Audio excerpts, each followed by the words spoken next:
how will the work we do today impact the military we have tomorrow?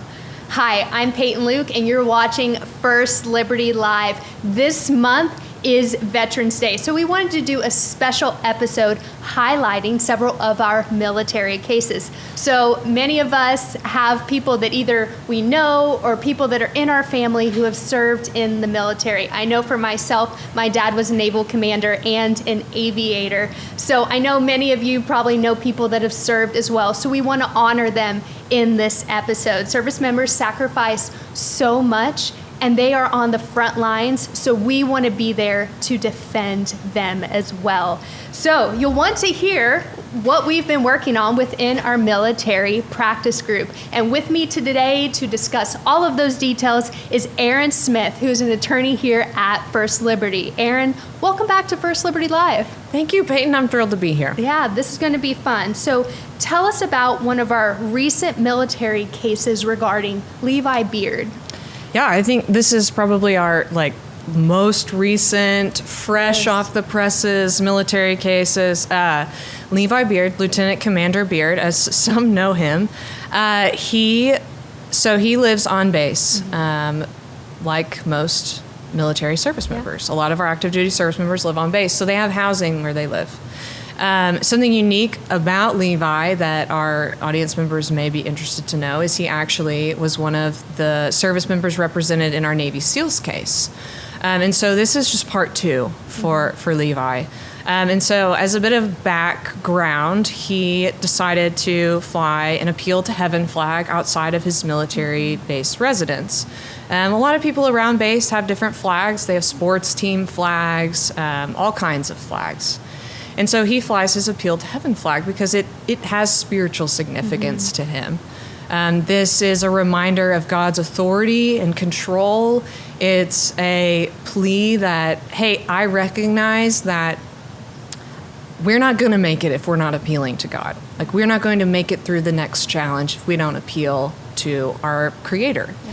And so he's flying this flag. Well, he gets approached by a military housing official. And they tell him, we've received complaints about your flag. People find it offensive. So we're going to need you to remove it. Well, Levi knows better. He's been through this once. He knows his rights. And so he contacts us at First Liberty, and we step in to defend his right to fly this flag.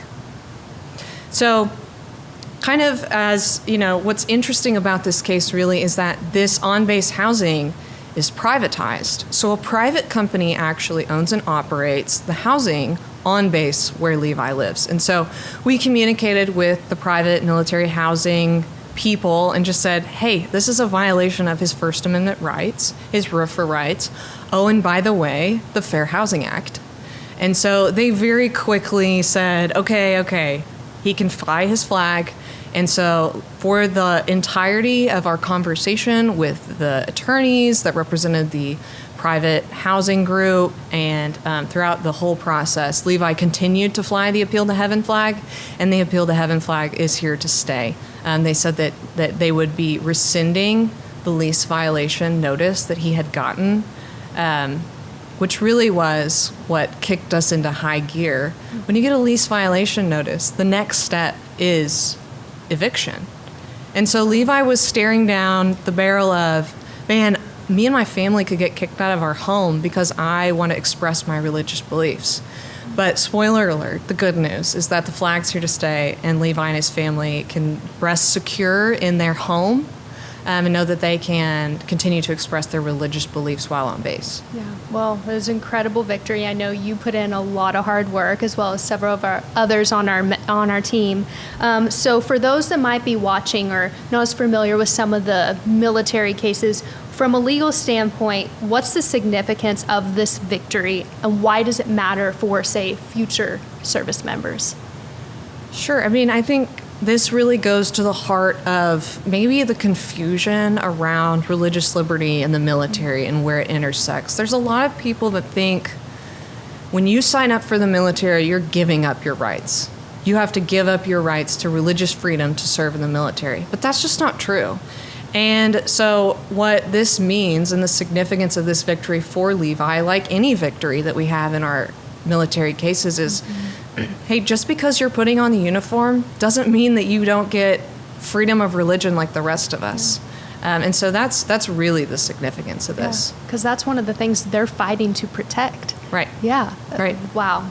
Okay, well, thank you for all your work on that one. So we've had some major military victories even throughout the last couple years. So what is one win where we are still seeing impact today? I think the most obvious answer has to be the Navy SEALs case.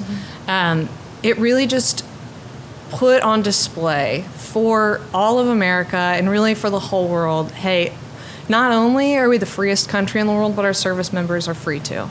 And they're free to exercise their religious beliefs. And so the ripple effect that we're seeing is, it goes back to the question that you just asked. Hey, just because you put on a uniform doesn't mean you have to violate your religious beliefs to be able to serve.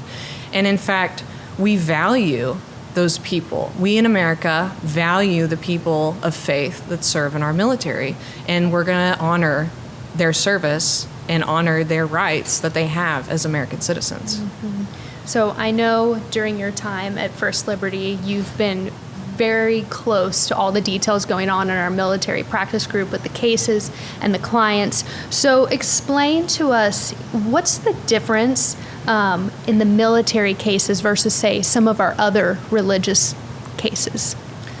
Yeah, that's a great question. I think that there are a lot of differences that come whenever you're dealing with military clients, whether that's the different structures that exist in the military, they have their own code of justice, there are all sorts of things, but really, I think for me, the main difference is the stakes really couldn't be higher.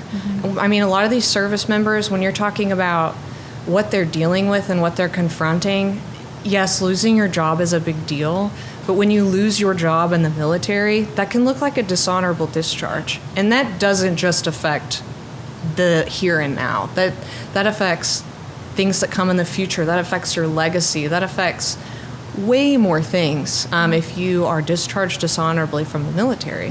Impact retirement and everything. Right. It can impact retirement. It can impact where you're eligible to be buried with military honors or whether you don't have those. And so really, we're talking about large, like big picture impacts that would span and affect children, grandchildren.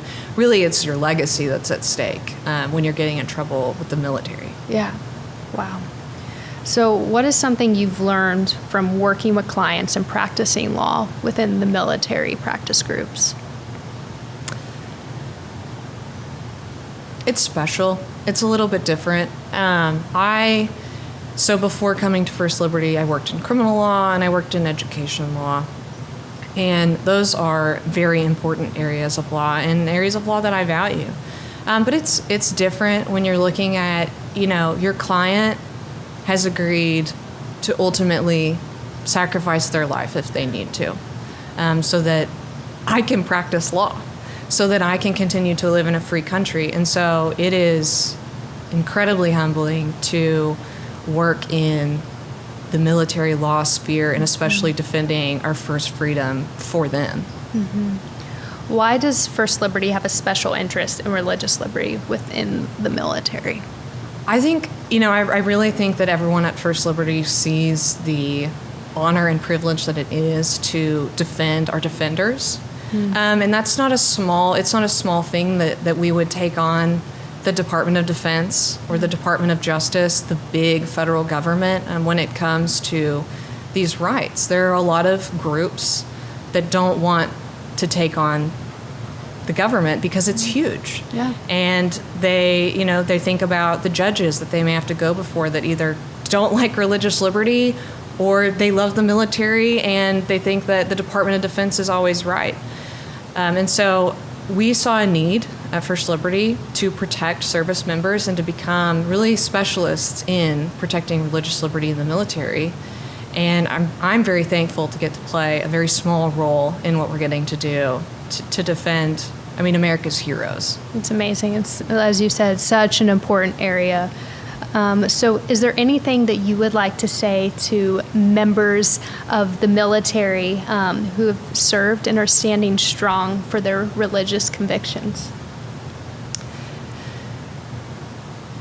It is an honor and a privilege to get to fight for you because you do so much for us. You lay your life on the line. You have accepted so many sacrifices. Your family has accepted sacrifices. And so we at First Liberty, we are dedicated to defending your right to exercise your faith and to live it out even while you serve.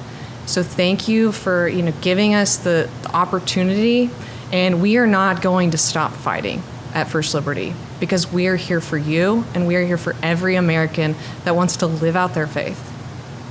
Erin, thank you again for all of your work on these cases. We'll continue to follow along on the cases and the results so that we can fight and defend the freedoms of those who have fought for ours. So thank you. Thank you, Peyton. We just launched our 250th campaign that is celebrating America turning 250 years old next July. And right now we are giving away a free ebook that's titled America's First Freedom, The Antidote to Tyranny. The ebook explains why religious liberty is the most important freedom and why it is the cornerstone of every other right. You can download yours today by going to firstliberty.org/ebook. First Liberty, faith, freedom, forever.